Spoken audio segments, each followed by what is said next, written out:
the first to know Nsem-Pii TV. Now, history was made, and I know Juade Ewo, the Prempeh, the first airport. PIA said the Yewokutuka International Airport, KIA. You see, Prempeh, the first international airport, PIA. Yeah, Kumasi, the Ashanti regional capital, the garden city of West Africa. Now, 2 international flights landed safely at Prempeh, the first international airport. The first flight, na a Boeing 737-800. Yeah, na a Askai group of companies, aircraft. And the second airline, so a landing, na no see a Boeing 737-900 series. The planes no landed safely at Prempeh, the first international airport. Now, Boeing 737-800 no, na eno ekura a delegation of 150 passengers en route from Mali, Bamako, straight to Prempeh, the first airport. Yana convey players of the senior national team, Blasters, officials of the Ghana Football Association, and some government officials and supporters. Ya support to team no ewo Bamako, Mali during the World Cup qualifiers between Ghana and Mali. Enti Askai for plane Boeing 737-800 at the it is entourage every Bamako fly almost straight at the bar Prempeh, the first international airport, and a Boeing 737-900 series and also at the Central African Republic. Players, the coaching staff, the FA officials, and some supporters fly almost straight away from Malabo to Prempeh, the first airport in Kumasi. Yeah, and also passengers on board, 220 passengers were on board the Boeing 737-900. Yeah, a convey Central African Republic players, the Football Association officials, government officials, and our supporters. Edon free Malabo, Belandi, Prempeh, the first international airport. The young conquer the arrival of the Boeing 737-900 Prempeh, the first international airport.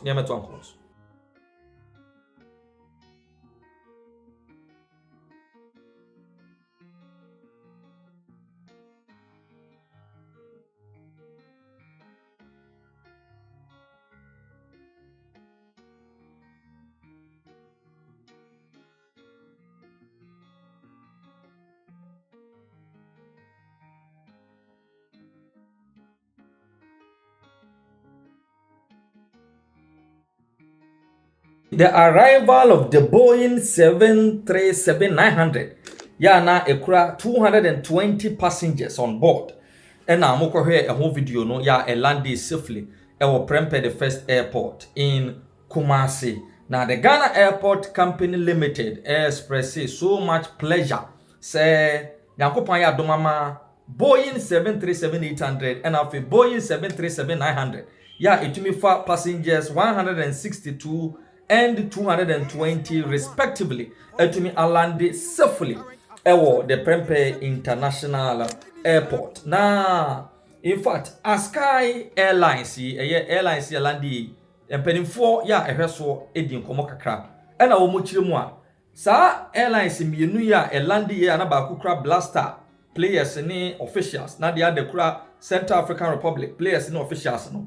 The technical specs say netie. Now, the Boeing 737-800, yeah, Ghana for the buy, it has a maximum seating capacity of 189. Plane it at 39.5 meters. Yeah, 129 feet 6 inches. Now, the wing span of the plane 35.8 meters, which is 117 feet 5 inches. The height of the plane 12.5 meters, which is 41 feet 3 inches. And an engine here them CFM 56. So also na Boeing 737-900. Yeah, Central African Republic for the buy-in. And also a maximum seating capacity of 220. The length of that plane 42.1 meters, which is 138 feet 2 inches. The wingspan is 35.8 meters, which is 117 feet 5 inches. The height is 12.5 meters, which is 41 feet 3 inches. And also engine them is CFM 56. And a sky and penning for H3 operate a fleet of 13 aircrafts. Yeah, 9 of them a Boeing 737-800s. 4 of them a Boeing 737-700s. Yeah, almost several 26 cities in 23 countries within Africa. Now, as for currently operating 214 flights a week on its network, with an average of 42,000 passengers carried per week. It is our sky for the Ghana national team and a Central African Republic national team. Elandi safely. The Prempeh the first international airport. No, Omudumedi ewo ebibimemu any the Asia, some parts of the Middle East and Asia. Now, according to Askai from Penny 4, sir. Airlines here, yehu ye ewo Prempeh International Airport, a flight to destinations including Abidjan, Abuja, Bamako, Bangui, Bissau, Beirut, Brazzaville, Conakry, Cotonou, Dakar, Douala, Freetown, Kinshasa, Lagos, Libreville, Niamey, Monrovia, N'Djamena, Ouagadougou, Pointe-Noire, Yaoundé, Rabat, Tunis, Algiers, Johannesburg, Pretoria, Lusaka, Doha, in Qatar. And these are destinations, sir, aircraft to free, Accra, Edeko. Yeah, a year juma already with the Kotoka International Airport. Mississippi destinations in Subio, Abidjan, Abuja, Bamako, Bangui, Bissau, Beirut, Brazzaville, Conakry, Cotonou, Dakar, Douala, Freetown, Kinshasa, Lagos, Libreville, Niamey, Monrovia, N'Djamena, Ouagadougou, Pointe-Noire, Yaoundé, Rabat, Tunis, Algiers, Johannesburg, Pretoria, Lusaka, and Doha in Qatar. Into where we are destinations are, sir, Boeing near Belandi, Kumasi, and ye Prempeh the first international airport. No, these are the destinations. These airlines fly from the Kotoka International Airport in Accra to various countries. Now, the International Air Traffic Association in Penny 4 now to receive these 2 airlines from Bamako and Malabo. Now also some of the 2 journalists say now also air conducted various inspection works. Were these 2 Boeings, Elandi or the Prempeh the first international airport. The other kind air traffic service navigation, aeronautical radio information, grounding and signaling controls, successful takeoff and navigation on runway, cargo and passenger handling, aviance group of companies and in charge. Na ni nyina mu no, the International Air Transport Association Chirimua, the Prempeh International Airport, passe all tests. And Nadia, Ombetumi akase, the Boeing 737-800 and the Boeing 737-900 successfully passed all AITA standards with respect to meeting the international recognition of an international airport. Into way any assembly, Nsem-Pii TV, ye pick it free, Prempeh the first international airport. Nano Juade, Mra, the blasters of Ghana, at the Boeing 737-800, attach down right away from Bamako, and after the Central African Republic, and so at the Askai aircraft Boeing 737-900 series, attach down at Prempeh International Airport all the way from Malabo in the Central African Republic. You're welcome back to the show, and let's start from the court because it's been a very interesting development.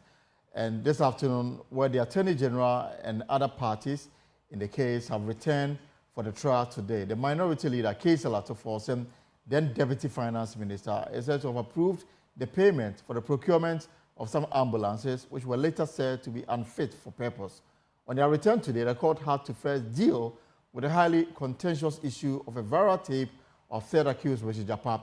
We have lawyer Richard Pencil on standby to help us navigate all the legal issues happening in court. The first, though, we'll take you live to the courts to bring you my colleague Latif Idris, who's covering the case for us this afternoon as we try to understand what is happening. But before we do so, because we understand that the cross-examination of the third accused Richard Japa is still underway, and we'll bring Latif on when that is done. But let's bring in lawyer Kwaku Pintel, who is a private legal practitioner. He's been following this case, and we'll start with the issue, the decision of the court or the ruling of the trial judge admitting the tape in question into evidence. Counsel, you're welcome to the poll. So the judge's decision, did it come to you as a surprise, or, I mean, looking at the reasons adduced by her, this sounds right? Well, it didn't come to me as a surprise. The judge has a right, or she has to weigh, I mean, all the options, and she has to make a decision that to her would ensure that at the end of it all, justice will not only be delivered, but be seen to be delivered. And I don't have any qualms with her at all about a decision to permit that evidence to come in. But when the evidence comes in, that's the real issue. That's where the real battle starts. There's something in law we call the probative value, how the evidence will have to be evaluated together with all the evidence that comes before the court at the end of the trial. So the real issue is the evidence having come in, of what value is it going to be, of course, for the party who prayed for the evidence to come in. So that's the real issue that will be determined at the end of the trial of this case. So the game starts now. So, I mean, even though the tape has been admitted, you don't think that it may have any bearing on the outcome of this case? No, I didn't say that. There is something in the law of evidence we call probative value. That's the real value. That was the essence. That evidence that comes in at the end of the day, how is it going to help your case? I mean, all kind of evidence come into the courtroom at the end of the trial. But at the end of the trial, the judge has to assess that evidence in the light of all the evidence that have come in before the court. And then each party has a duty to prove something before the court. In the case of the accused persons, certainly every evidence that they bring in is intended to assist their defense. In other words, to get the court to discharge them at the end of the trial. With due respect, I mean, I have my own views about the value to be given to this evidence. Personally, given the charges that have been leveled against them and the evidence so far before the court, if you ask me to hazard an opinion, I would say that this evidence that comes before the court, that's personally my view. I'm a lawyer. I'm entitled to express my view about a matter that goes before the court as if I was even prosecuting the matter. But I personally, and please, you may judge me at the end of the trial of this case, whether any view, any opinion that I share is concurred in by the court. The court really need no concur. But the point I'm making is that whether the court arrives at some other conclusion, that is all that I need to say. That the evidence that they have brought in against the charge that has been preferred against them in court, personally, I have a difficulty. I mean, but I don't pretend I know everything. But I'm saying that I personally have a difficulty when you've been charged with the serious offenses that they've been charged with. When you bring in the evidence that the Attorney General tried to speak to you outside the court, I wouldn't know. There's something that I may not know, so I don't want to pretend. So let's see how this thing will run, in the court, together with every evidence that comes before the court. That's my view that I would like to express on this matter. So, counsel, let me quote here the reasons, adduced by the judge. According to her, the reasons for admitting the recording during the mistrial application on June 6, 2024 still apply. She noted that the pen drive containing the recording has been admitted in the interest of fairness, since any electronic evidence by the prosecution would have been allowed.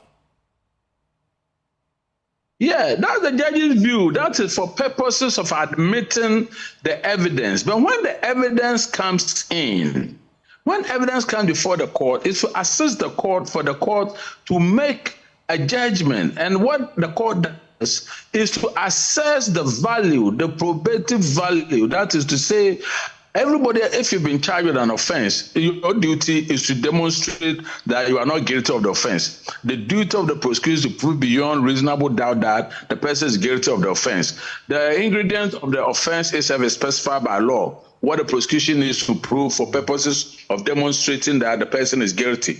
So when this evidence comes in, I don't know how the defense team is going to use it to demonstrate that the clients were not guilty. The allegation that the Attorney General tried to get them outside court to try to intimidate or try to coerce or try to sway them to do something, how does it assist the defense team to demonstrate to the court that they are not guilty of the offense done before the court? That is the real issue.